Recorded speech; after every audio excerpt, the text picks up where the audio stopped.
오 주여, 오 주여. 오늘 모세의 이 짤막한 발언을 따라 오늘 우리가 읽은 본문을 두 부분으로 나눌 수가 있습니다.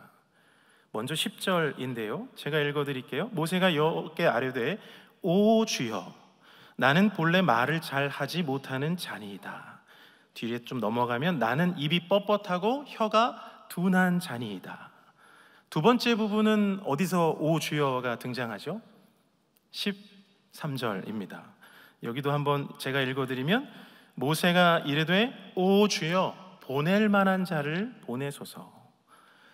여러분도 느끼셨겠지만 두 번 다 모세는 거절을 하고 있습니다.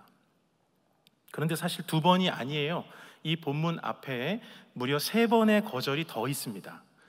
본문의 길이상 오늘 읽진 않았지만 오늘 자막으로 출애굽기 3장 10절 11절을 한번 같이 읽어볼 텐데요, 화면을 보시면서 읽어보시면 될 것 같아요. 같이 읽겠습니다.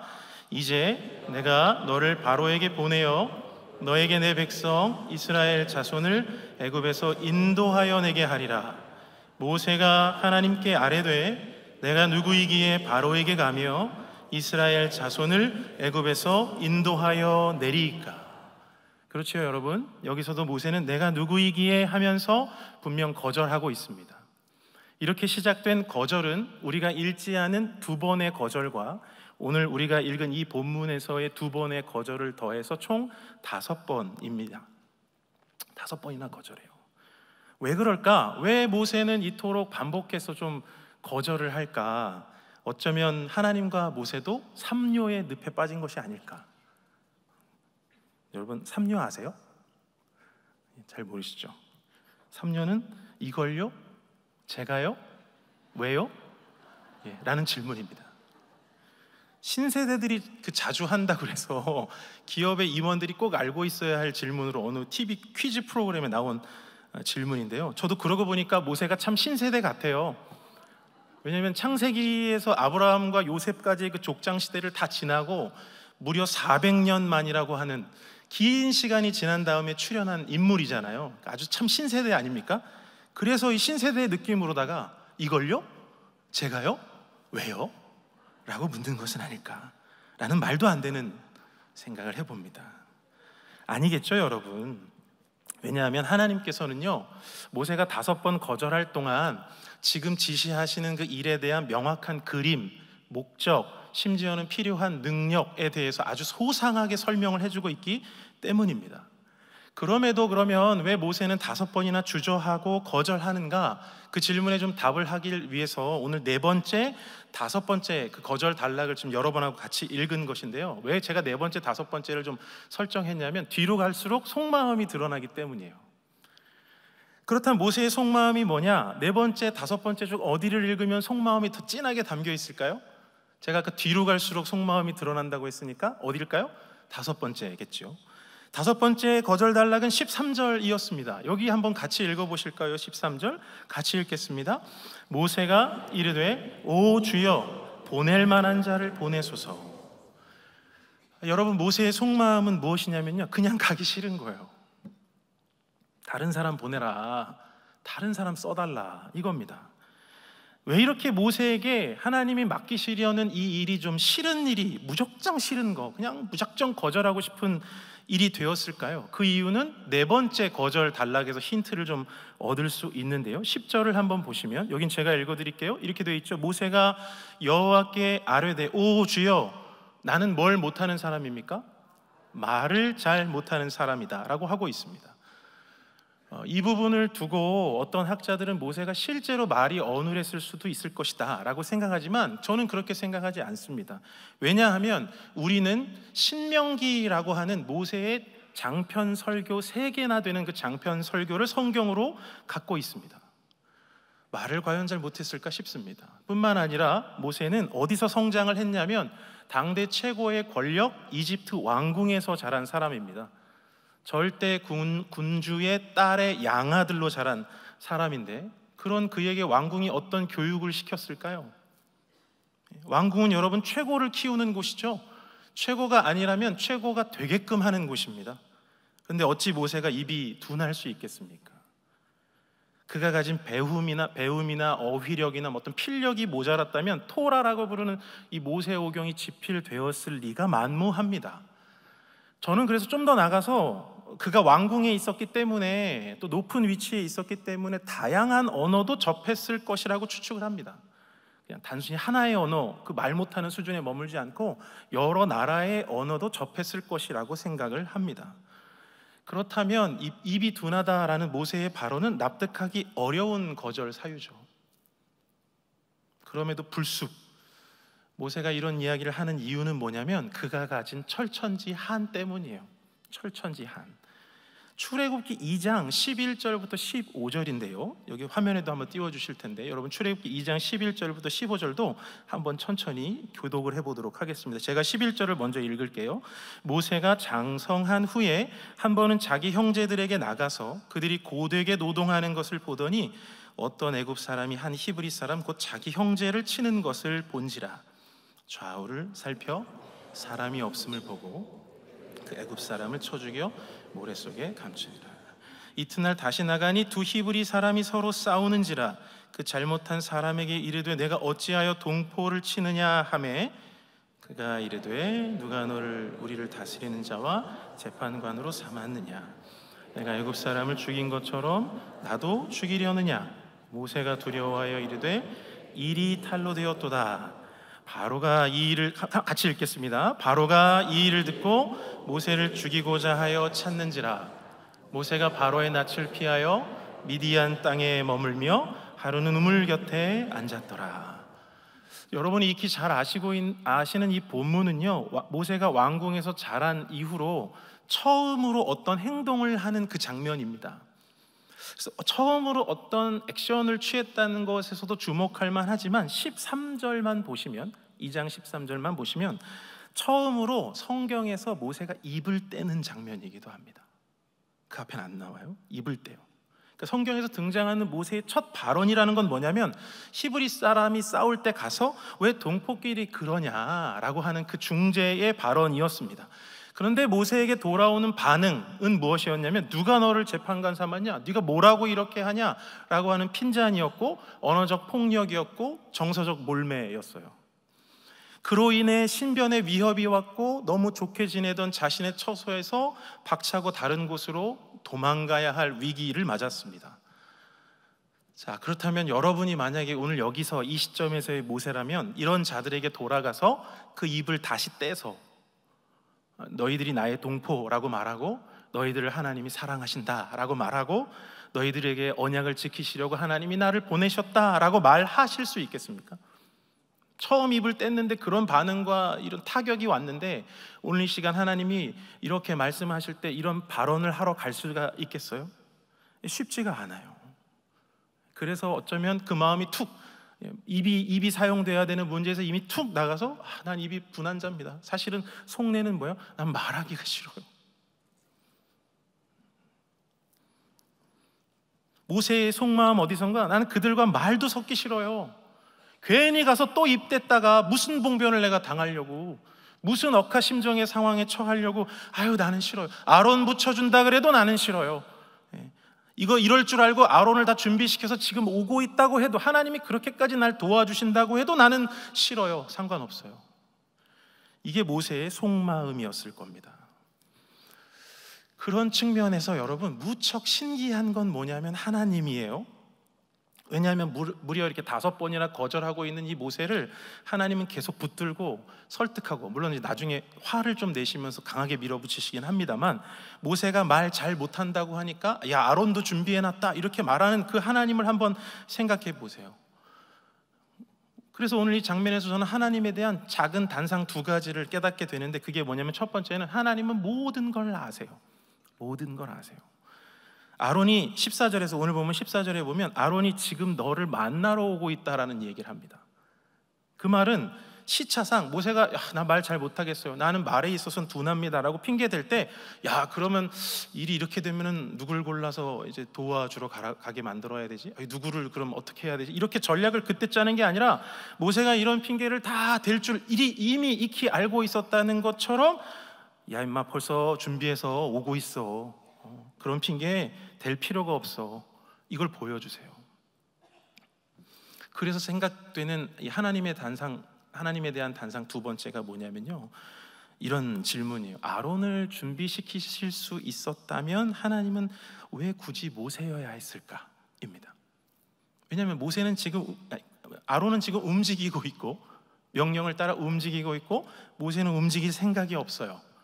모세의 말을 구지굿대로 믿어보자면 아론은 말을 잘하는 거고 모세는 안 해요. 못해요. 여러분, 누구를 택해야 정상적입니까? 아론을 택해야 사실 정상적이죠. 그럼에도 하나님은 모세가 이렇게 거절을 하고 심사가 뒤틀리는 반응을 보이는데도 불구하고 끝없이 설득하고 타이르고 굳이 일을 맡기시려고 한다는 것입니다. 왜 그랬을까요? 왜 하나님이 그렇게 하실까요? 오늘 이 중요한 질문에 본문 속에 이게 가장 제가 드리고 싶은 핵심 질문인데, 이 핵심 질문에 답하기 위해서 중요한 분리가 일어나야 돼요. 어떤 분리냐면 싫어하는 걸 안 하는 것과 원하는 것, 이 두 가지 사이의 분리입니다. 제가 뭐라고 말씀드렸죠? 싫어하는 걸 안 하는 것과 원하는 것, 이 두 가지를 분리해야 돼요. 왜 이걸 분리하자고 말씀드리냐면 보통은 싫어하는 걸 안 하는 걸 내가 원하는 거라고 생각해요. 싫어하는 걸 안 하는 걸 내가 원하는 거라고 생각합니다. 많은 사람이 실제로 두 개가 같은 거라고 여깁니다. 제가 첫 사역지에서 결혼한 지 3개월 만에 부부를 대상으로 하는 공동체를 섬겼던 적이 있어요. 여러분, 신혼 3개월 차에 결혼 10년 차 되었고 아이들도 막 키우고 있는 사람들한테 가서 뭘 말합니까? 그래서 할 수 있는 일이라곤 토요일 오후에 아내랑 주일 모임이었기 때문에 해당 부서실에 가서 토요일 오후에 청소하고, 이제 그 애들 때문에 이제 장판이 깔린 공간이었거든요. 바닥 다 걸레질하고 뭐 장난감 이렇게 청소해놓고 둘이 손꼭 붙잡고 엎드려 기도하는 것밖에 없었어요. 살려달라고. 근데 그때 하나님 불쌍히 여기셔서 깨닫게 하신 여러 가지가 있는데 그 중에 몇 가지를 소개해드리면, 첫 번째는 이게 경험으로 목회하는 게 아니구나, 말씀으로 목회하는 것이구나, 말씀이라는 본질로 쓰임 받는 것이구나, 이것을 경험하기도 했고요. 또 하나는 거기 있는 부부들을 이제 케어하고 목양하다 보니까 부부도 살아나지만 저희 가정도 막 활기가 넘쳤어요. 왜냐하면 왜 부부가 다투는지 알았고 왜 세상적으로 신앙적으로 고비에 처하는지를 알고 나니 저희는 그 선을 안 넘으려고 하고 저희는 거기서 미리 서로를 보호하고 사랑하니까 저희 부부가 더 좋아지더라고요. 그리고 또 하나, 앞서 말씀드린 분리가 안 되는 선택을 할 때가 참 많구나, 이 사실도 많이 깨달았어요. 한 사람이요, 여러분, 성장의 과정에서 겪은 중요한 어떤 사건들이 있으면 그것이 기억에 깊이 남고 존재에 깊이 새겨집니다. 그런데 그게 배우자를 고를 때 필연적으로 제거돼야 할 요소, 아주 중요한 요소, 그래서 정작 고려했어야 할 여러 아주 내가 생각하는 중요한 요소들을 소홀히 여기고 가벼이 여겨서 놓치고 가는 경우가 너무 많다는 걸 제가 거기서 봤어요. 이 사실은 그 그룹을 제가 설명드리면 개인정보 보호에 위반될 수도 있으니까 개인정보 보호에 위반되지 않는 저희 어머니를 예로 들어 설명을 드리도록 하겠습니다. 저희 어머님은 외할아버지가, 아버지시죠, 술 마시는 것이 그렇게 싫어서 술 안 마시는 남자와 결혼했습니다. 그것이 저희 아버님입니다. 근데 여러분은 아시잖아요, 인생은 그것만 보면 안 된다는 거. 두 분이 부부로 지내시는 동안 수없이 그 외에도 고려할 상황이 참 많았구나라는 것을 깨닫곤 하셨습니다. 그럼에도 왜 어머님이 그런 선택을 주저없이 난 술 안 마시기만 하면 된다, 그런 남자면 된다, 다른 거 다 안 보고 그거 하나만 볼 거다라고 주저없이 결정을 하셨을까요? 왜 기꺼이 그 선택으로 뛰어드셨을까요? 아까 말씀드린 대로 싫어하는 걸 안 하는 게 자기가 원하는 거라고 착각하고 그렇게 해석했기 때문입니다.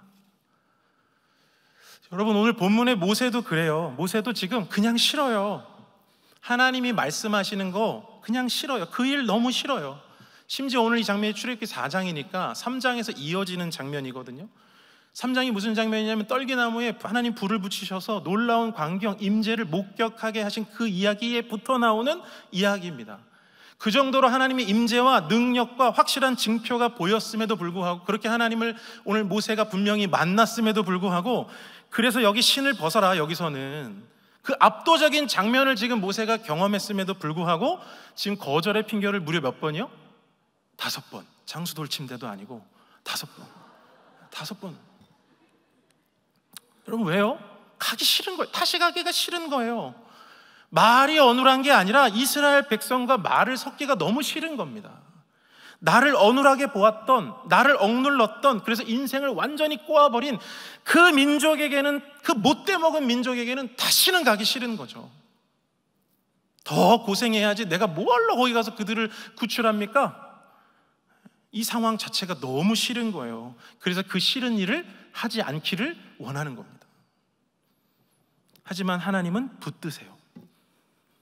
그리고 설득하세요. 그리고 여러 번 권하세요. 왜인 줄 아세요? 이것이야말로 모세의 영혼이 갈망하는 일이었기 때문이에요. 싫어하는 일을 안 하는 게 지금 자기가 원하는 일이라고 생각하고 있는, 철저히 믿고 있는 오늘 모세에게 그게 아니야. 그게 아니라고. 너의 영혼이 그토록 원하던 일이 이거야. 이스라엘을 데리고 나오는 것, 이스라엘의 리더가 되는 것, 구출하는 것, 이게 네 영혼이 원하던 일이야. 지금은 부정하고 있지만 지난 실패로 인해서 너무 두렵고 지금 실증도 나고 그러겠지만 아니야. 이게 네가 그토록 바라고 원하던 일이야. 그래서 너도 일어났었잖아. 동포를 치던 애굽 사람을 죽일 정도로 사납게 매섭게 한번 일어났었잖아. 히브리 동포의 싸움에 개입해서 들여다보려고 했었잖아. 그러니까 이건 너의 영혼이 갈증하던, 갈망하던 바로 그 목말라 하던 일이야. 그래서 내가 이토록 너를 붙들고 설득하는 거야. 아론 시켜도 되지만 굳이 너를 붙들고 설득하는 거야. 그러니까 싫어하는 걸 안 하는 걸 네가 원하는 일이라고 착각하지 마. 오히려 그 일을 통해 믿음의 발걸음을 떼면 내가 사람을 붙이든 능력을 허락하든 너를 도와 너의 그 깊은 영혼의 갈망을 이루어 줄게 라고 하는 그 씨름을 지금 하나님도 하고 계시는 것입니다. 여러분, 그런데 왜 우리는 이 두 가지를 잘 혼동할까요? 왜 심지어 같은 것이라고 여길까요? 예레미야 17장 9절이 그 해답을 주는 것 같습니다. 우리 한번 같이 읽어볼까요? 같이 읽겠습니다. 만물보다 심히 부패한 것은 마음이라. 누가 능히 이를 알리오마니. 이 부패한 심령, 여러분 뭘 알 수 있겠습니까? 싫은 것을 하지 않는 것이 내가 원하는 바입니다. 오늘 이 모세의 행동과 우리의 평소 경향이 다를 리 없는 이유입니다. 이 부패하여 있기 때문에. 선악과를 떠올려 보십시오. 인류는 하나님이 그 나무의 실과를 먹지 말라고 하는 것이 싫었어요. 뱀은 그걸 싫어하도록 만들었고 싫어하는 그것에 더욱 집중하도록 만들었어요. 씨름과의 씨름에 매달리게 했습니다. 그래서 결국 선악과를 원하게 만들었죠.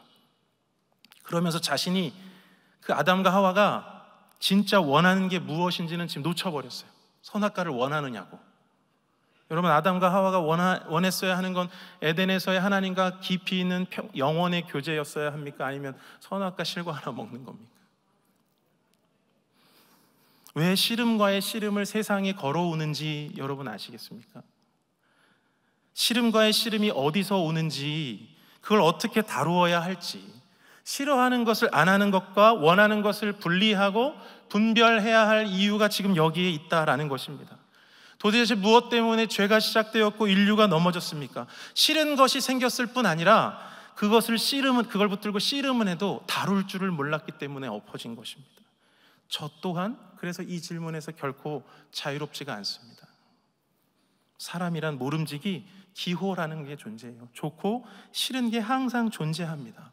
그래서 그 사이에서 선택하느냐고 여러 시간을 보내기도 하고, 그 고민하고 또 그것과 그냥 씨름하느냐고 분주하다고 느끼는 것이, 피곤하다고 느끼는 것이 우리들의 인생입니다. 그러나 여러분, 그럴수록 내가 진짜 원하고 있는 것이 무엇인지, 내 영혼이 진정 원하는 것이 무엇인지를 놓쳐서는 안 됩니다. 내 영혼의 극히 깊은 데서 바라고 원하고 있는 것이 무엇인가, 그것을 놓치지 말아야 합니다. 심지어는 그걸 안다고 착각하지도 말아야 됩니다. 그래서 물어야 합니다. 모세의 진정한 원함을 알고, 그래서 그를 설득하고 그를 꾸짖으시던 그 하나님께 나의 이 씨름의 씨름을 맡기고 구하고 엎드려야 할 이유가 여기에 있습니다. 씨름과의 씨름을 하느냐, 정작 원해야 하는 것을 여러분 놓치지 마십시오. 예수님은요, 십자가에 매달리시면서 고통과 고난을 당하셨습니다. 얼마만한 고통이 있는지 모르지를 않았어요. 그래서 땀이 피가 되도록 기도해야만 했습니다. 그의 입으로 아버지여, 할만하시거든 이걸 내게서 지나가게 해주십시오, 그렇게 간구할 정도였어요. 그러니까 분명 싫은 것이었죠. 피하고 싶고 거부하고 싶을 그런 것이었습니다. 분명한 것이었어요. 싫어할 이유도 명백했습니다. 그러나 싫어하는 것을 해야 할 이유도 명백했습니다. 무엇 때문에? 아버지의 뜻 때문에. 세상을 구원해야 되는 그 아버지의 뜻 때문에 싫어하는 것을 하는 방향으로, 정면 돌파하는 방향으로 그의 인생을 몰아가셨습니다. 제가 오늘 이 순간 그 말씀을 드리면서 단순히 여러분 하나님 뜻이니까 그냥 무조건 꺾여라 그 말씀 드리는 게 아니고요, 예수님이 자신의 이 씨름과 싸움하면서 씨름하면서 오히려 그걸 통과할 수 있었던 결정적인 이유는 뭐냐면 그 씨름보다 더 강력한 원함이 있었기 때문인데, 그것이 바로 아버지의 뜻을 성취하려는 그 자신, 예수님 자신의 갈망에 있었다는 말씀을 드리는 것입니다. 그래서 그 씨름이, 고통을 향한 씨름이, 고난을 향한 씨름이 원함을 가리고 덮으려 할 때가 있었지만, 기도하며 그 씨름과의 씨름 속에서 끝끝내 자기 영혼이 원하는 거, 자기 존재가 원하는 거, 그 진정 원하는 것의 성취를 이루어 가시려고 뚜벅뚜벅 걸어가셨다는 것이죠. 하나님이 우리 사랑하시는 귀한 성도 여러분, 혹시 요즘 무언가 싫은 것이 막 다가오세요? 무엇이 싫은 것으로 내 존재와 인생 앞에 떡하니 여러분 버티고 서 계세요? 무시하면 될 일일 수도 있고 거부해도 될 일일지도 모릅니다. 그러나 여러분의 원함이 오히려 거부되고 있고 여러분 영혼의 진정한 원함이 지금 무시되고 있는지도 모릅니다.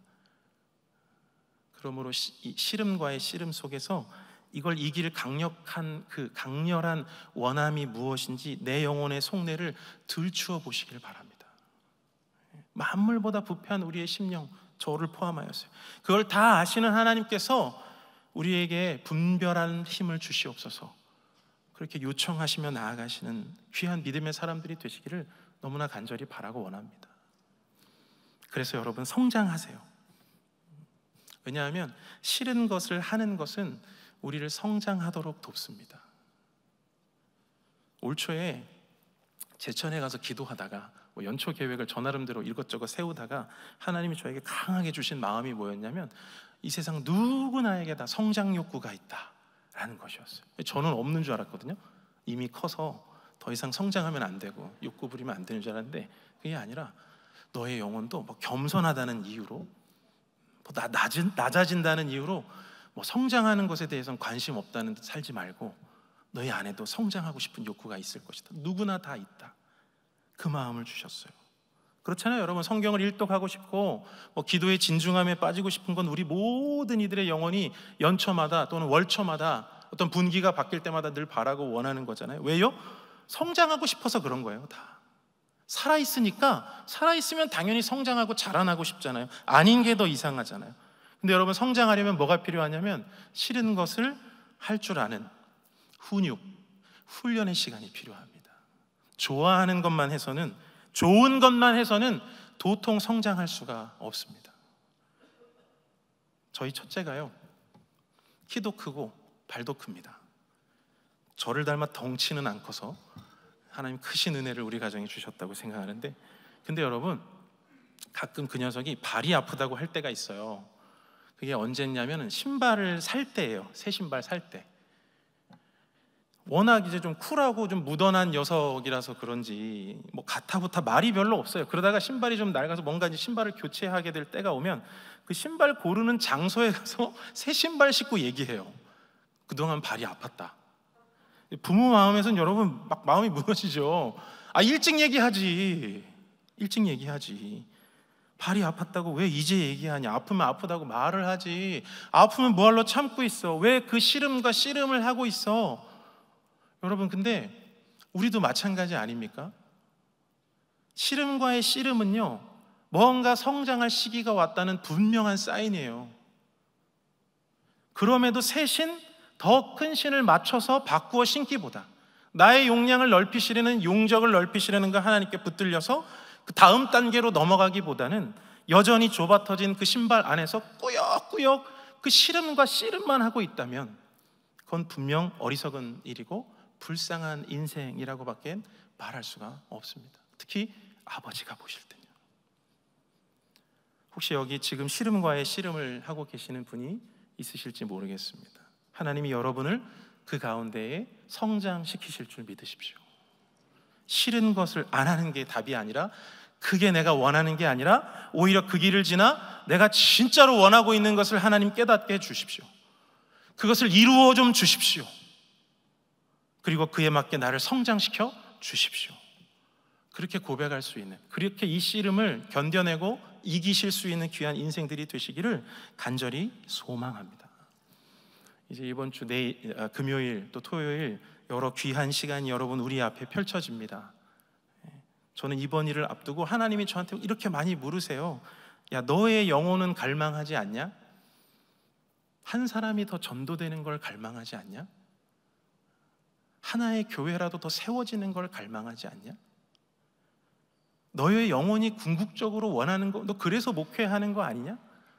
너 그래서 예수 믿고 나 따라오고 있는 거 아니냐? 그렇게 많이 물어보십니다. 여러분은 우리 앞에 놓인 이 일을 놓고 어떻게 바라보고 또 생각하고 기도하고 계십니까? 아내랑 결혼을 고민할 때 너무 가난한 나머지 아내가 저한테 시집 오는 게 너무 미안해서 결혼의 단계로 넘어가야 하나 말아야 하나 하는 게 너무 고민일 때가 있었어요. 그때 저의 멘토 중에 한 분이 제 고민을 막 듣다가 이렇게 짧게 얘기했는데 그게 저의 정신을 바짝 차리게 만들었어요. 그게 뭐였냐면, 그러니까 됐고, 제가 뭘 많이 얘기했거든. 뭐 이래서 이건 고민이고, 이래서는 어렵고, 이건 어떻게 할까? 이렇게 했더니 다 한참 듣다가, 그러니까 됐고, 사랑하냐고. 되게 묵직한 한방이잖아요, 여러분. 됐고, 그러니까 알았으니까 다 됐고, 사랑하냐고. 거기서부터 저는 다른 방식으로 생각을 하기 시작했어요. 여러분도 하나님 사랑하십니까? 하나님이 일으키시려는 오늘의 그 어떤 일 속에 영원히 살아나는 어떤 기적이 일어날 것이라는 걸 여러분 사모하십니까? 누군가를 이끌어주는 일, 또는 뭐 그 때문에 헌신하고 고난받아야 된다면, 오늘 이제 모세의 앞길이죠. 두렵고 떨리고 힘들기도 하겠지만 그 안에, 그 속에 내가 진짜 원하는 그 일이 담겨 있으니까, 사랑해서 결혼하는 거잖아요. 그게 담겨 있으니까 주여 나를 사용하여 주시옵소서. 이 씨름과의 씨름에서 고전하는 나를 좀 건져내셔서 한 사람이라도 더 전도하고 하나의 교회라도 더 세워지는 그 일에 나를 좀 사용하여 주시옵소서. 이번 집회에도 누군가 은혜를 받아서 오늘 모세와 같이 이 민족을, 이 교회를 새 땅으로 이끄는 놀라운 역사의 주인공들이 좀 발탁되게 하여 주시옵소서. 그게 나이길 원하고, 우리 교회이길 원하고, 내가 모르지만 거기 참석한 아무개이길 원하고,